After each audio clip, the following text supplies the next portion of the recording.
오늘 본문 말씀은 초대교회의 가장 큰 위기 순간에서부터 말씀이 시작됩니다. 그것은 이스라엘 백성들 가운데 주의 복음을 전했던 제자들이 다시금 사내들인 공유회에 잡혀서 법정에 서게 된 것이고, 그리고 먼저 변론한 제자들의 그 말에 사내들인 공유회에 있는 모든 이들이 분노하면서 죽이려고 오히려 이를 갈고 있었기 때문입니다. 이 일이 그대로 진행이 되어지면 초대교회는 리더들 모두를 한순간에 잃게 되는 것입니다. 그러면 주의 복음이 확장되지도 못한 채 중단되는 위기도 겪게 되어지는 것이죠. 근데 이럴 때 한 사람이 등장합니다. 바로 가말리엘이다라고 성경은 이야기하죠. 여러분, 가말리엘 그러면 제일 먼저 떠오르는 한 사람이 있습니다. 누구죠? 사도 바울이죠. 사도 바울이 가말리엘 학파의 문화생이지 않습니까? 이 가말리엘은 그 당시에 라반이라고 불렸던 사람입니다. 우리가 보통 선생님 그러면 우리가 잘 알고 있는 대로 랍비라고 이야기하죠. 랍비. 그런데 이 랍비의 선생 된 자를 라반이라고 불렀습니다. 그리고 라반은 그 당시에 이스라엘에 대략 한두 명 정도 있는 가장 존경받는 율법학자가 바로 라반이라고 불렸는데, 오늘 이 가말리엘이라는 이 사람이 그 당시에 바로 이 라반이라는 칭호를 갖고 있었던 선생 중의 선생이었습니다. 그리고 율법적으로 해석이 필요하게 될 때 그 율법의 해석을 가장 정확하게 해 주어서 로마가 이스라엘을 다스릴 때 그 율법적인 또 기초를 쌓는데 일조한 인물이 바로 이 가말리엘이었습니다.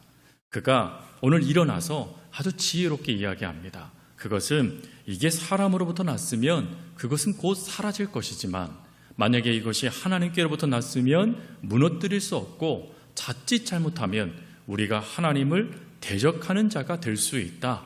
그러니 신중히 결정해야 된다라고 이야기한 것입니다.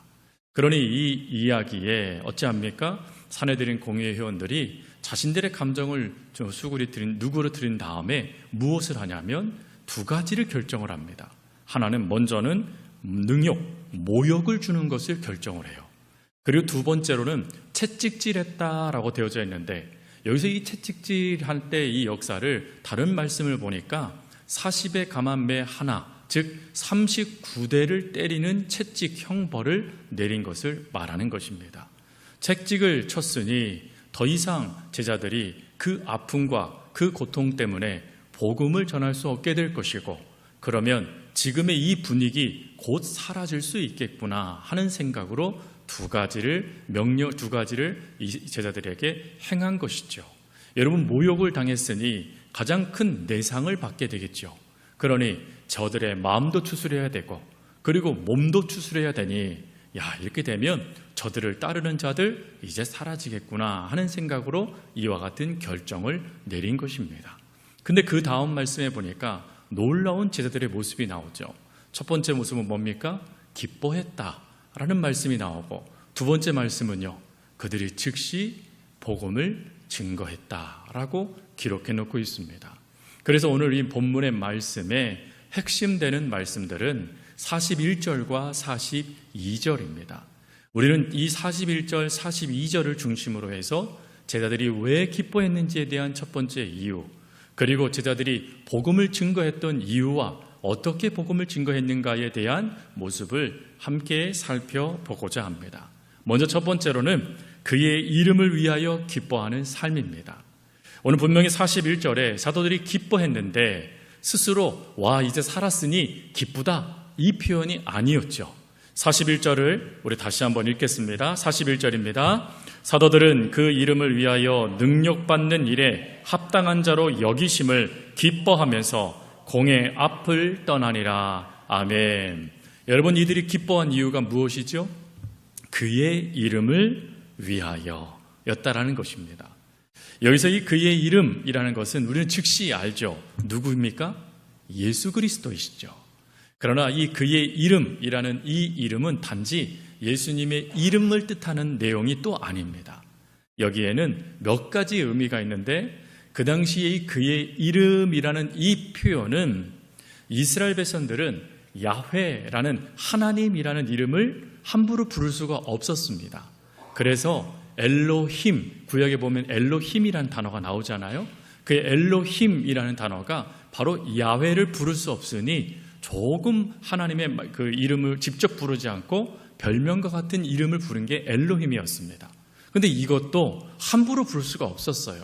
그래서 유대인들은 어떤 표현을 썼냐면 그의 이름이라는 표현을 썼습니다.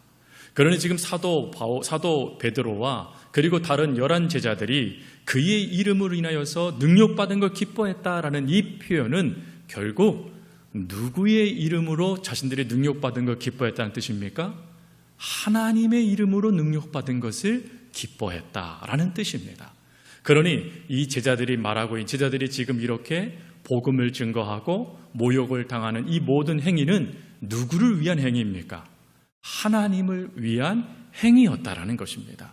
즉 자신들이 의기양양하여 자신들의 의지에 따라 복음을 전한 게 아니라 하나님을 위하여, 그리고 하나님의 명령을 위하여 그 뜻에 순종하며 복음을 증거했다라는 것을 말하는 것입니다.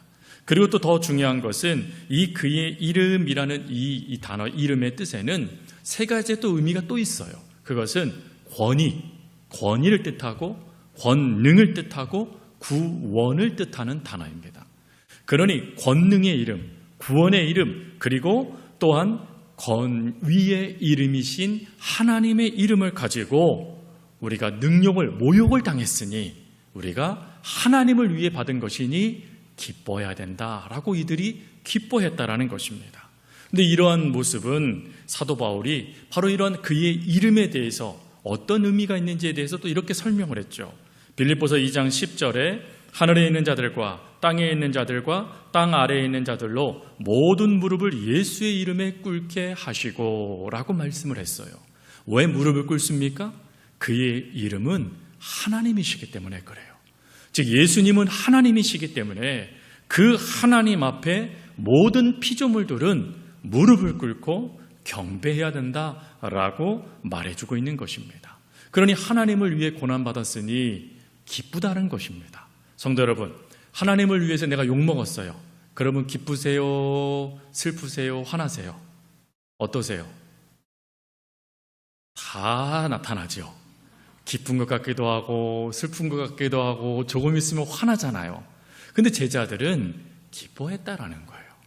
즉 나를 바라보면 조금 전에 산헤드린 공의회가 내렸던 그 두 판결, 내상을 입히고 외상을 입혀서 더 이상 그 사명을 감당하지 못하도록 만들었던 그 역사 때문에 그 내상도 있고 외상도 입어 고통과 신음 속에 하나님을 위해서 내가 이거 경험했어 기쁘지만 또 자금이 조금 있으면 슬퍼지고 또 조금 있으면 왜 하나님 나 안 구해 주셨나 하면서 화를 낼 수 있지 않겠습니까? 그런데 사도 베드로와 제자들은 그러지 않았다라는 거예요. 하나님을 위한다라면 이 고난도 내게 기쁩니다 라고 하며 그 기쁨의 역사를 아멘으로 받았다라는 거예요. 그런데 여기서 또 더 중요한 이유 하나가 또 등장해요. 41절 말씀을 보면 이들이 능욕을 당하지 않습니까? 근데 능욕을 당하는데 그 일에 대하여 그 다음 구절이 중요해요. 합당한 자로 여기심을 기뻐했다라는 표현입니다. 여러분 여기에서 우리가 놓치지 말아야 될 것, 그들 스스로 우리가 이것이 주님을 위해서 당하는 고통이니 이 고통 당해도 괜찮아 합당해 라고 스스로가 내린 결론이 아니라는 것입니다. 이 말씀의 문법이요 수동태 과거형으로 쓰여져 있어요. 수동태니까 누군가가 제자들을 합당하게 여겼다라는 뜻이에요. 즉 제자들이 하나님을 위하여 모욕을 당하고 있잖아요. 고난도 당했잖아요. 그런데 그것을 누군가가 인정해 주었다라는 뜻을 담고 있습니다. 그럼 누군가가 누구입니까? 바로 그의 이름 하나님을 뜻합니다.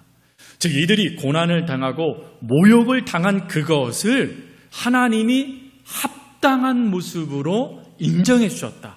그들이 당했던 그 고난과 그 아픔, 그 모욕, 그 수치를 오히려 하나님을 위한 것으로 인정해 주셨다라는 뜻을 갖고 있습니다. 그러니 고난도 하나님의 축복이 된다는 것입니다.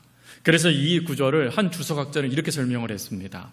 제자들은 고난을 통하여 하나님의 면류관을 얻게 되었다. 즉 하나님의 놀라운 은혜, 그 놀라운 역사를 내가 이룬 것도 감사한데 하나님께서 인정까지 해주신 거예요. 너 잘했다. 너 나를 위해서 그거 한 거야 라고 하나님께서 인정해 주시니 당연히 여러분 어떻게 하겠습니까? 기쁘다는 것이에요. 우리가 하나님을 위해서 열심히 헌신했을 때 가끔 우리가 슬프거나 화를 내거나 아니면 마음에 상처를 입을 때가 언제입니까? 인정받지 못할 때잖아요. 열심히 헌신했는데 내가 또 잊혀질 때잖아요. 근데 그런 잊혀지고 또 인정받지 못한 그때에 하나님께서 내가 잘한다, 너 수고했어, 너는 나를 위해서 한 것이야 라고 인정하시는 말씀을 우리가 듣는다라면 어찌 됩니까? 더 이상 낙심하지 않고 기뻐하며 그 삶의 그 은혜의 삶을 살아갈 수 있었음에 또한 감사하게 되지 않습니까? 제자들이 지금 그러한 모습을 보이고 있다라는 뜻입니다. 이러한 예는 놀랍게도요, 우리가 살고 있는 이 시대에도 나타나더라고요. 국민일보의 더 미션이라는 그 칸을 이렇게 보다가 한 이야기를 읽은 적이 있어요. 그 이야기가 뭐냐면 한 청년이요 대기업의 면접을 봤어요. 근데 대기업의 면접을 봤는데 그 면접관이 이런 질문을 했답니다. 네가 말하는 주일에 출근도 가능하니? 라고 물었다는 거예요. 여러분 어떠하시겠어요? 내가 원하는 대기업에서 내가 이 면접만 잘 보면 들어가요. 그런데 너 주일에도 출근할 수 있어? 라고 말한다면 여러분 어찌하시겠습니까? 어찌하시겠어요? 왜 대답을 안 하세요? 출근한다고 해놓고 그때 안 하면 될까요? 그럴 수는 없겠죠. 그래서 이 청년이 이걸 고민했답니다. 사실 이 고민은 청년부 토론 주제이기도 해요. 근데 이 고민을 하다가 그가 잠깐 기도하고 이렇게 얘기했답니다. 죄송합니다. 주일은 하나님께 예배드리는 날이어서 출근할 수 없습니다. 붙었을까요? 떨어졌을까요? 똑 떨어졌습니다. 불합격했습니다, 여러분. 그런데 그 이야기를 듣던 목사님이 이렇게 얘기했답니다. 그때 그렇게 다르게 좀 얘기하지. 그러자 이 청년이 씩 웃으며 이렇게 얘기했답니다. 목사님, 저 떨어진 거 아니에요. 그 이름을 위하여 자격을 얻은 거예요. 라고 하며 이 말씀을 이야기하더라는 거예요. 그리고 실제로 1년 뒤에 하나님이 오히려 더 큰 회사로 이 청년을 이끌어 주셨다라고 합니다. 하나님을 위해서 손해본 것 같잖아요. 제자들처럼 고난받은 거잖아요. 제자들처럼 모욕당한 거잖아요. 하나님 때문에 말이죠. 그런데 그것을 하나님을 위한 일이라고 인정하니 하나님이 물론 1년이라는 시간을 허락하셨지만 그 뒤에 더 큰 은혜로 보상해 주시더라라는 것입니다. 성도 여러분, 우리 그리스도인들에게 최고의 축복은 무엇일까요? 그것이 바로 예수님이 하셨던 말씀, 잘할도다 착하고 충성된 종아 하는 표현이지 않겠습니까? 그 표현은 하나님만이 하시는 표현이에요. 하나님께서 우리들의 그 손해 당하는 것, 주를 위해 손을 당하는 그 모든 것들을 인정해 주시고 그리고 또한 하나님을 위한 것이라고 칭찬해 주시며 그리고 우리들에게 허락하시는 역사들을 더해 주신다라는 그 말씀이 바로 오늘 이 제자들에게 주신 은혜였다라는 것이죠. 그리고 두 번째, 이 제자들이 기뻐함으로 끝난 게 아니에요. 야, 잘했네. 그러면 이제 조금 쉬어도 되겠네. 이러지 않았다라는 거예요. 그들이 하나님의 인정함을 받자마자 그 다음 42절 말씀해 보니까 어찌합니까? 세 가지를 해요. 날마다 성전에 있든지 집에 있든지 가르치고 전도했다. 전파했다. 이 세 가지를 행합니다. 근데 여러분 여기에서 우리가 놓치지 말아야 될 게 있습니다. 이들은 지금 사내들인 공유회를 통해서 형벌을 받았어요. 매를 맞았습니다. 40에 하나 감한 매, 40대는 그 당시에 유대인들이 사람을 죽이는 형벌이라고 여겼습니다. 그러니 그를 죽이면 하나님을 대항하는 것이니 죽을 정도로 때리고 보내준 거예요. 그러니 이 모습을요, 한 의학 책을 보니까 뭐라고 표현하고 있냐면 2주 동안 이 고통 가운데 제자들은 그 몸을 돌아보며 그 고통을 삭히는 시간을 가져야만 한다라고 기록해 놓았습니다. 즉 2주 정도의 이 안정을 갖지 못하면 이 상처가 덧나서 오히려 장애를 일으키고 생명을 위독하게 만들 수 있는 상처라는 거예요. 근데 여러분, 그 상처를 지금 겪었잖아요. 이건 사실이지 않았습니까? 그런데 그걸 겪었음에도 불구하고 제자들이 어쨌대요? 안정을 취한 게 아니에요. 하나님, 나 이제 쉬어도 되겠죠? 하면서 쉬고 있는 게 아니에요. 그 다음날 즉시 복음을 증거하기 위해서 집에 있던 밖에 있던 하나님의 복음을 증거하기 시작했다라는 거예요. 왜 그렇죠? 아니, 왜 이들이 복음을 증거하지 못하고, 아니 자기 몸 하나 돌아보지 못하고 왜 이렇게 움직였을까요? 그것은 세 가지 이유 때문이죠. 첫 번째로는 29절 말씀해 보니까 베드로가 뭐라고 말했죠? 사람보다 하나님께 순종하는 것이 마땅하다라고 이야기했잖아요. 그런데 하나님께서 뭘 요청하셨죠? 복음을 증거하라라고 말씀하셨지 않습니까? 그러니 자기들이 살고 죽고 하는 가장 중요한 것은 하나님의 손에 달려있다는 것이죠. 그리고 그 손에 달려있다는 걸 내가 믿기에 그의 생명도 하나님께 맡기고 하나님을 위한 명령에만 집중하겠다라는 뜻입니다. 그런데 여러분, 이렇게 집중했을 때 제자들이 그 상처가 덧나서 죽었더라, 성경에 나와 있나요? 아니죠, 여러분. 마치 사도바울과 같은 놀라운 기적을 제자들도 경험하는 거예요. 사도들도 주의 복음을 증거하다가 여러분 돌에 맞아 죽은 상태로 밖에 버림받지 않습니까? 근데 그가 어찌합니까? 다시 일어서 주의 복음을 증거해요. 어떻게 해요? 하나님을 위해 집중하니까 하나님이 그들을 붙잡으신 거예요. 사람들이 죽었다고 버려도 하나님은 그를 살리셔서 하나님의 사명을 감당하는 리더가 되도록 이끄신 거예요. 그러니 여러분, 나에게 문제가 있어요. 걱정이 있어요. 근심이 있어요. 그러나 거기에 우리가 집중되지 않고 하나님의 뜻에 집중하게 되어지면 이 모든 것은 누가 이루십니까? 하나님께서 이루어 주신다라는 걸 말하는 거예요. 그러니 주님께만 집중을 해도, 하나님의 명령에만 순종해도 우리는 복받는 인생이 된다는 것입니다. 그리고 두 번째로 32절 말씀에 보니까 성령도 그러하니라 라는 표현이 나와요. 여러분, 성령도 그러하니라 라는 이 표현은 무슨 표현이냐면 성령님께서 사도들과 함께 직접 증인이 되어 주셨다라는 표현입니다. 이것은 다른 표현으로 성령님께서 그 전도의 현장에 함께 하시며 역사하셨다라는 뜻이에요.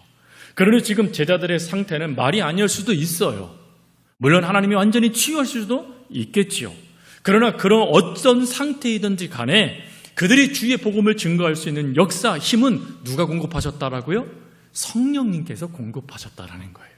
함께 그 자리에 계시면서 함께 증인이 되어 주시고 함께 그 역사를 이룰 수 있는 능력도 공급해 주시는 것, 그걸 말해주고 있는 것입니다.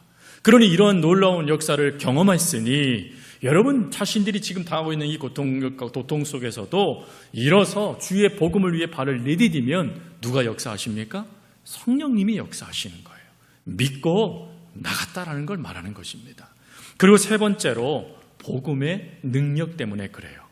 여러분, 복음의 능력을 뭐라고 표현하냐면 생명력이라고 표현합니다. 여러분, 살아있는 자와 죽은 자의 특징이 뭐죠? 살아있는 자와 죽은 자의 특징. 어느 분이 그런 얘기 하시더라고요. 제가 사경회 때 들은 이야기입니다. 사경회 때.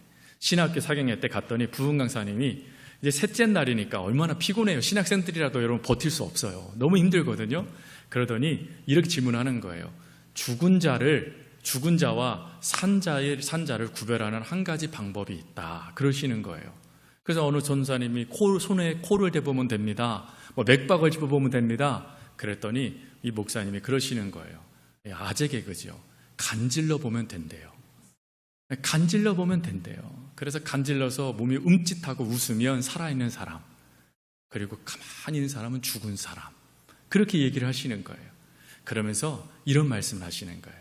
살아있는 자는 가만히 있을 수 없다. 죽어있는 자는 가만히 있지 않고 싶어도 가만히 있을 수밖에 없다. 그러니 살아있는 자가 되어라. 라고 하면서 말씀을 쫙 풀어가셨는데 처음에는 그 농담에는 저게 무슨 농담이라고 하시나 그러다가 그 다음에 이야기에 은혜를 받고 힘을 얻었습니다. 여러분, 죽은 자는 어떠한 역사도 일으킬 수 없어요. 그러나 살아있는 자는 어떻습니까?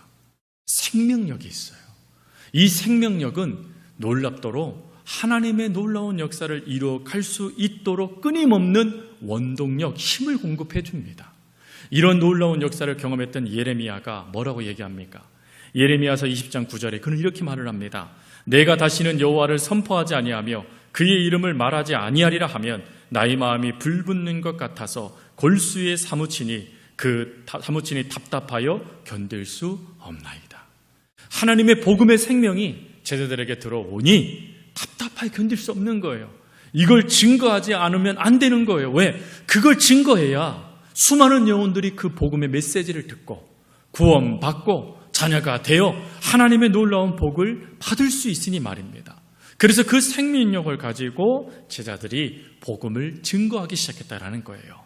그래서 이런 하나님의 놀라운 역사를 가지고 이들이 그 다음날 즉시 어찌합니까? 날마다 복음을 전거해요. 매일이 전도의 날이었다라는 겁니다. 그리고 성전에 있든지 집에 있든지 이게 무슨 표현입니까? 모든 공간, 선교지이든 아니면 내가 가정에 있던 내가 어느 장소에 있든지 그곳을 뭐로 삼았다는 거예요? 전도의 자리로 삼았다라는 걸 말하는 겁니다. 그리고 가르치고 전도하기를 힘썼답니다. 이부터 뭘 말하는 겁니까? 이 표현을 보니까요, 이런 표현으로 되어 있더라고요. 반복하여 라는 표현이 담겨져 있습니다. 즉 끊임없이 반복하면서 지속적으로 주의 복음을 증거했다라는 표현이 바로 마지막 42절의 표현이에요. 여러분, 여기에 초대교회 부흥의 비결이 있어요. 여러분, 우리가 어떤 문제가 있고 어떤 어려움이 있어도 주를 위하여 초점을 맞춰 보십시오. 그것을 위해서 여러분들의 걸음을 걸어가 보십시오. 그 걸음 속에 하나님도 역사하시지만 성령님도 역사하시고 그리고 생명력을 허락하셔서 여러분들이 가는 곳곳에 수많은 영혼들을 구원해 주시는 은혜의 역사들을 더하여 주실 것입니다. 그러니 오늘 이 제자들의 이와 같은 모습이 오늘 우리의 모습이 될 수 있기를 바라고, 그리고 주님을 위해서 손해보는 것 기뻐하고, 또 어떤 상황 속에서도 복음 전하기를 멈추지 말고 끝까지 주의 복음에 또 주님의 산 증인의 삶을 살아갈 수 있는 저와 여러분들의 삶이 되어줄 수 있기를 간절히 주님의 이름으로 부탁드립니다. 우리 기도하겠습니다. 사랑과 은혜가 많으신 하나님 아버지, 오늘 제자들은 능욕을 당하고 그리고 채찍질을 맞아 그들의 마음, 그들의 또 몸, 모든 것이 갈기갈기 찢겨지는 고통을 당했지만 그 고통을 하나님을 위한 고통이라고 하나님께서 인정하여 주시자 아버지 하나님 오히려 기뻐하며 그 자리를 떠났던 제자들의 모습처럼 저희들도 하나님을 위하는 일이라면 그것이 때로는 우리의 마음을 아프게 하고 또 우리의 몸을 힘들게 한다 할지라도 기뻐하며 그 일에 더욱더 힘쓸 수 있는 저희들 될 수 있도록 도와주시옵시고, 또한 저희들은 하나님 예수님의 명령에 따라 주의 복음을 증거하는 증거자들인데 하나님 삶의 어떠한 순간일지라도 또 어떠한 공간에 있을지라도 주의 복음을 힘써서 지속적으로 가르칠 수 있는